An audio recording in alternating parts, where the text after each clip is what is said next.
Hi, I'm Ken Coleman, and welcome to Excuse Me While I Gush about my anime and manga Christmas haul. I know that this is a little bit past Christmas, about a month off, but I was waiting for the last item to finally get here. It was being shipped literally from Japan, and between the Japan Post and USPS, it took 26 days. In the past, just once, I had lost one of my graphic novels that I had ordered from Amazon. There was a slice in the envelope, the receipt was gone, and so was one of the books. I was able to contact Amazon in time, get my replacement book, and all was good. But 11 days ago, the window of where I was supposed to receive this had opened. The window of time had opened. And I was starting to get nervous on when this would arrive. It was supposed to be in by early February, which by about Wednesday or Thursday. But it finally got here, and I'm thankful the company was very careful in its packaging. So back to what I'm showing off. When I was little, when I was a teen, when I was a kid, back in the 90s and 2000s, I watched a lot of shoujo, more than you'd expect from a tween or teen. I would watch Sailor Moon whenever it was aired in the syndicated dubbed version on TV. I didn't have cable until I was almost done with high school. I would also watch Toonami when I'd be visiting my grandmother's house. So I was always a fan of Sailor Neptune.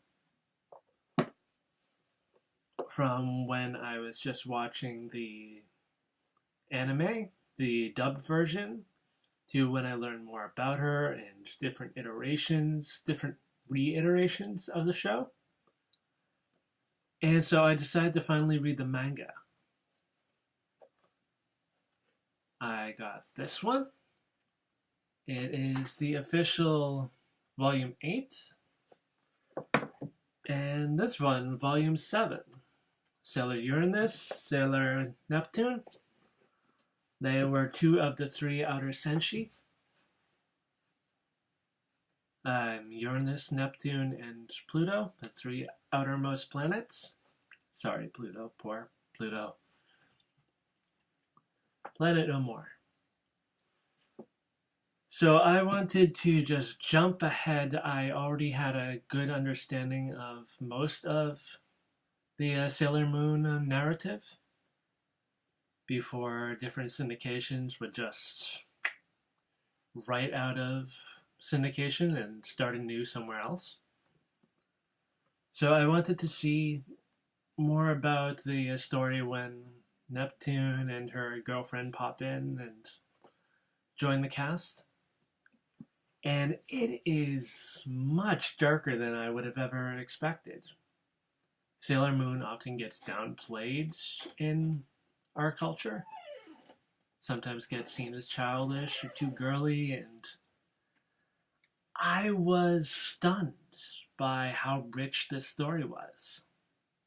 There was a cyborg, and one person is nearly killed off. It was intense, and I loved it. So I got this one. I got this one. And following the theme, I got my first Funko Pop of Neptune. I've seen a bunch of Funko Pops in different retail places, and I've thought about getting some. I don't have that much space for Funko Pops, and... What's up, Moosey? The cat. Hello? Come in. Say hi. You can be in the video too.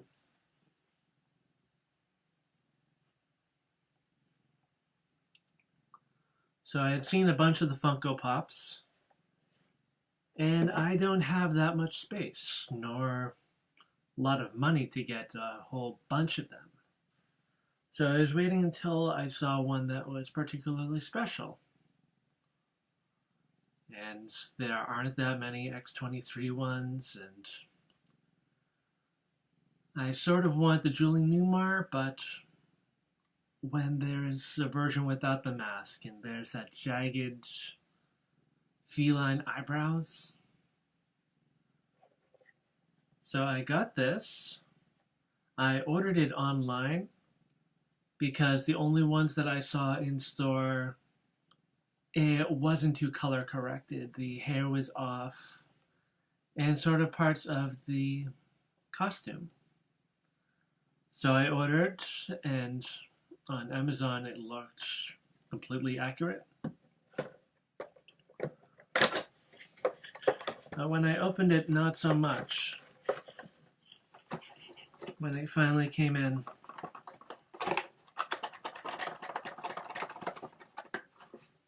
trying to open it with one hand. What am I doing, Lucy?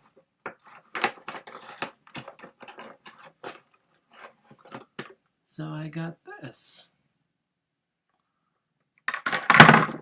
And I love the design, it is very cute. But still the colors were off, and this camera doesn't exactly, you want to see?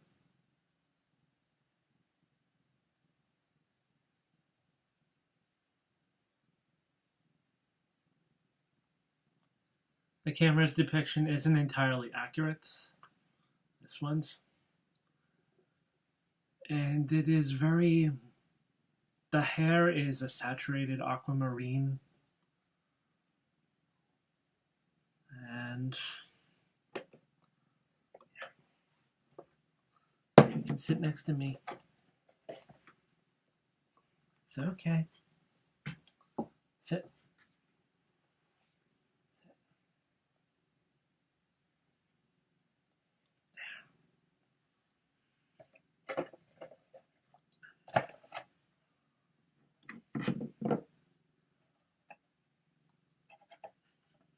Okay, so with the character, and you've probably, I'll show in comparison to the book. So her hair is more of a greenish hue instead of this very aquamarine. It's also less saturated. It is more of a dark seafoam, a medium tone seafoam. And the same thing with the shoes, the skirt, little stone in her collar, the bow, and the sailor collar. There is also,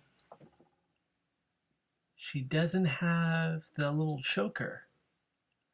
It goes around the neck. It's all around, I'm not sure if Funko Pop just couldn't find the right paint.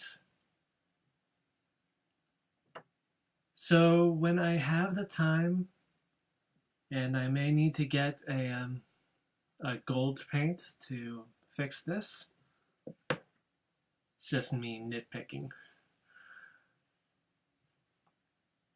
So a little bit of customization is going to be coming up on this, and I'll try documenting it on this channel. A lot of the materials I surprisingly already had as an acrylic painter. The acrylic paints I have in my paint kit. And there is also a fixative, which I usually use on charcoals and pastels. And according to some of the websites that I've researched on hobby making and creating your own Funkos. The spray fix is what you do on top of the thinned out acrylic. So pretty soon, this little Neptune, this little Michiru,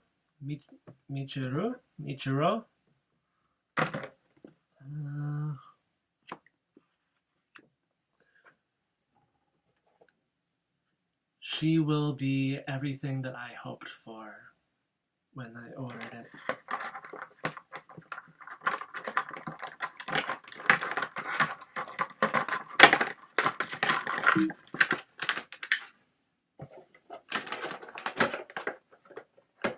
And there is more coming. Funko wasn't what took 26 days.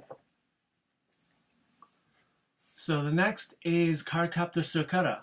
Cardcaptor Sakura.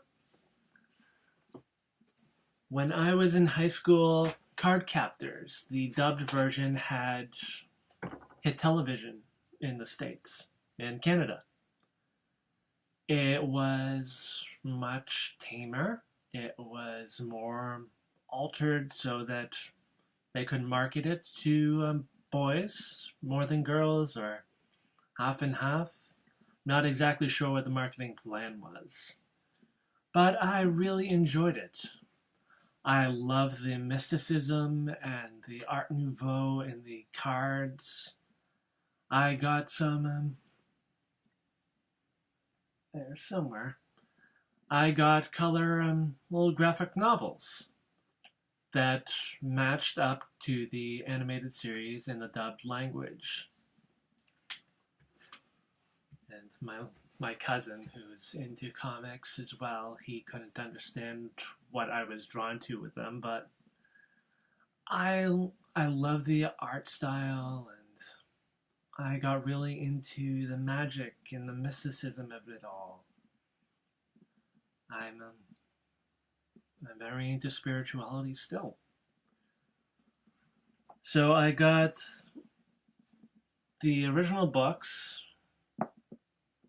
There is a additional anime series that is full canon that I've yet to watch. I think it's called Cardcaptor Sakura, the Clear Card. And it's on Crunchyroll. I'm going to watch it in good time. Right now I'm watching some Gundam series and the Sailor Moon Crystal. So I got Cardcaptor Sakura Volume 1 last year, around the same time that I got Wonder Woman Earth 1 and some other books. And it was awesome. Great art. It was much more in-depth than what I had even seen through the subtitled anime. It was everything that I hoped for and more. And so I was waiting to get more of the books. I got Volume 2. It's like the original. It has some color images and mostly black and white. And I got Book 3. Book 4, some point in the future. A lot of the story is what I had already picked up on through the anime, both the English one and the Japanese one.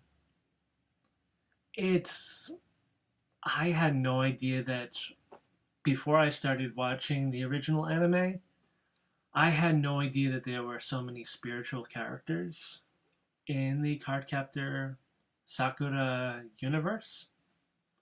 The fact that the brother is able to talk with the dead, and he has that sixth sense. He's able to pick up on magical forces and beings. And there was one character who was created just for the anime, Mei Lin, Lee Shaoran Lee, the Klaus descendant's friend from Hong Kong. She was created entirely for the anime. The background on Mizuki-san, Miss Mizuki. In English, she became Miss Mackenzie. That was one of my favorite characters ever since I was in high school, and they really fleshed out her character in the graphic novels, in the manga, and she became, I'll leave it to you to pick up in the comic. The shrine which her family operates, it was much more involved in Cloud Reed's history, Cloud Reed's magic, and what he foresaw happening. That the cards would be picked up by this girl in that particular city. Names are eluding me. There was so much prophecy, and Mizuki-san's family was very closely tied into that. And I love how everything came together. It was like how I geek out over How I Met Your Mother.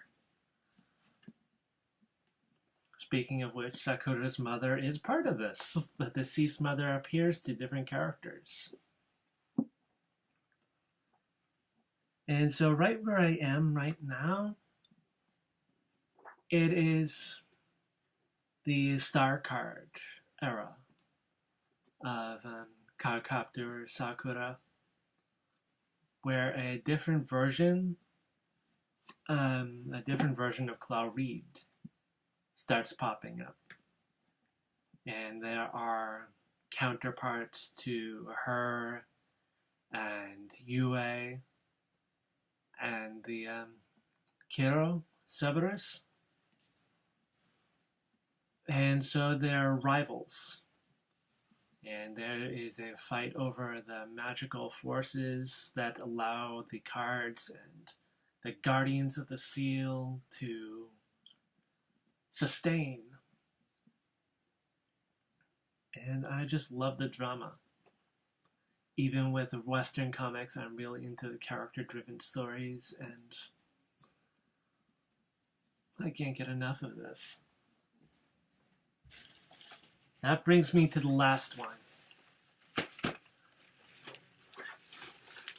Now, this is a Gundam model. In the past, I have some others.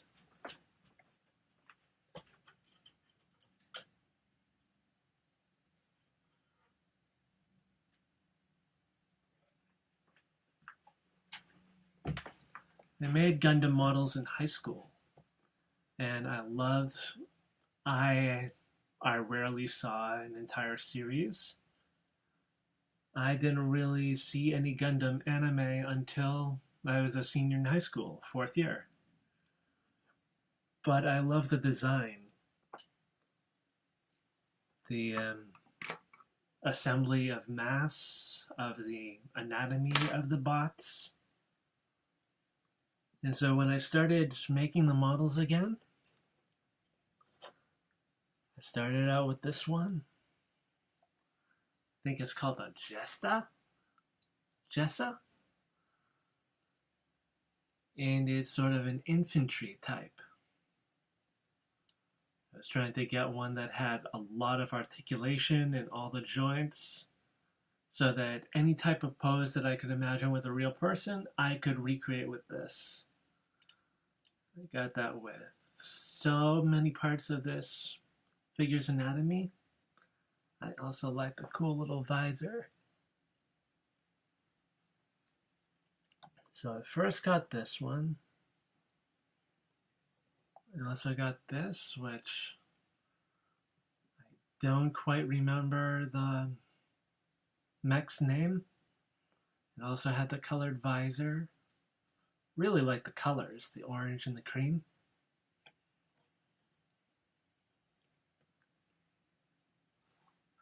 And then I got this one. Again, I don't know the specific mech's model name. This is one of those marquee mechs. Every time there is a new season, they model after this main Gundam from the original series for one of the bots, one of the mechs. And this was it for one of the seasons. And I like the build. Some of the limbs are a little fragile. Sometimes I find it hard to balance this bazooka here, and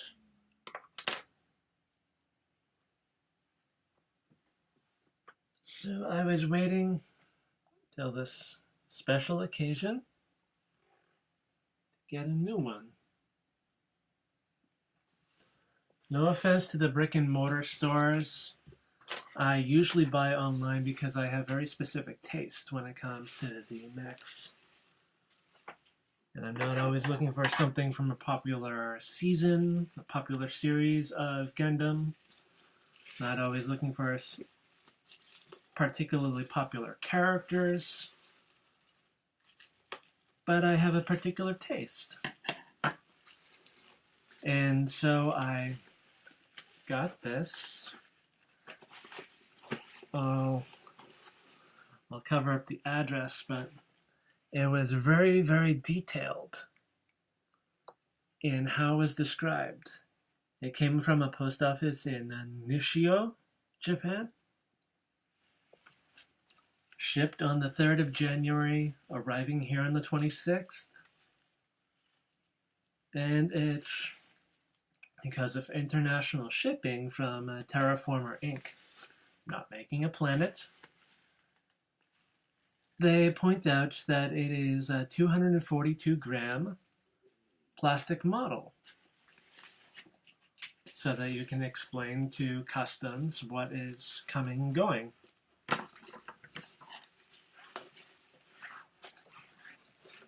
Time to open. It was carefully wrapped in 3 layers of bubble wrap. Thank you so much, Terraformer. You're going to get a very good review on Amazon for this. Hopefully in time, shipping becomes a little bit quicker of a process. But I am so happy with this so far.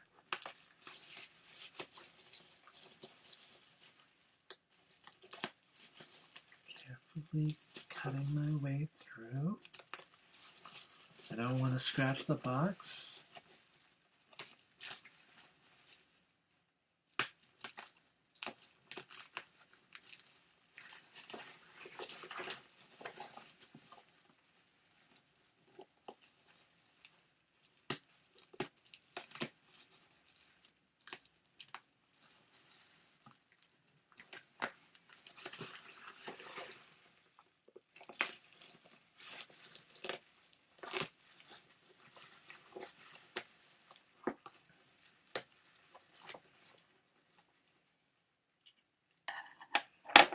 Now, I had a little bit of buyer's remorse when I got this one. I got this in a brick and mortar, and I was thinking, well, this is such a cool design and support local businesses. But it was just so fragile, even when assembling. And I think one of these legs is the appendage that comes off frequently whenever I try standing it up for display among the others. It also came with too many weapons for it to actually hold, or actually supposed to hold a gun there. And if you have the arm down in any realistic pose and the legs out so that he, she, any pilot has balance, the gun cannot fit, and it just falls to the side. So it wasn't always that practical of a model kit.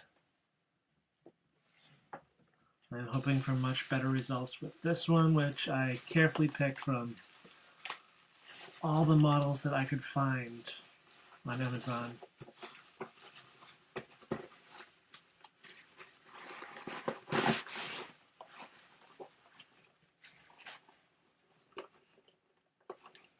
A little bit dented, but still good. See the dent? I'm hoping that is just a superficial damage. It is the HG. I think it stands for high grade. Universal Century RX-78-2 Gundam. And prototype close combat mobile suit. This is what started it all, this particular mech. Now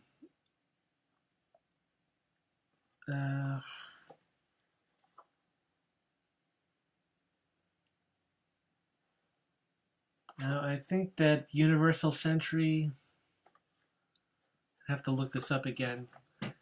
Either HG or Universal Century is it is part of a new line that Bandai is doing with these Gundams, where they're revamping all the original molds, all the original model kits, and making it so that they're more articulated, they can stand better. It's far better models than I had in high school. Sort of an update on the old designs, an oldie but a goodie.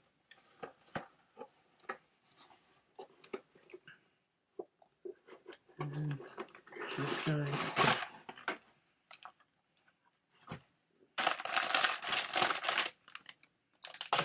pieces.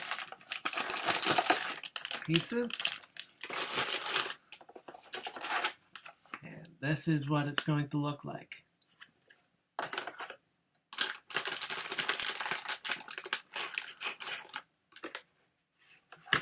Let's see, it comes with the gun, the bazooka, similar to this. Big, huge shield, similar to that one. And with a more old school design, I'm just hoping that it's able to hold together, that it's much more practical. And it's also going to be really good to have the original design in my collection. So I'm about to start this build now, but that will be in the follow-up video. I'm already running close to a half hour, so that's enough for now. Thank you for watching. If you enjoyed this video, please give it the thumbs up. It should be right down here. There is also an option to subscribe, and that will give you any of my new videos in your subscription queue. List that can pull down from the top of the menu in YouTube. There is also an option that you can click the notification bell. I used to have a bell hanging around here somewhere. And it doesn't ring the bell, but it sends you an email letting you know that a new video is out whenever there is one. I've been putting up videos fairly frequently lately. So, see you next time. Bye.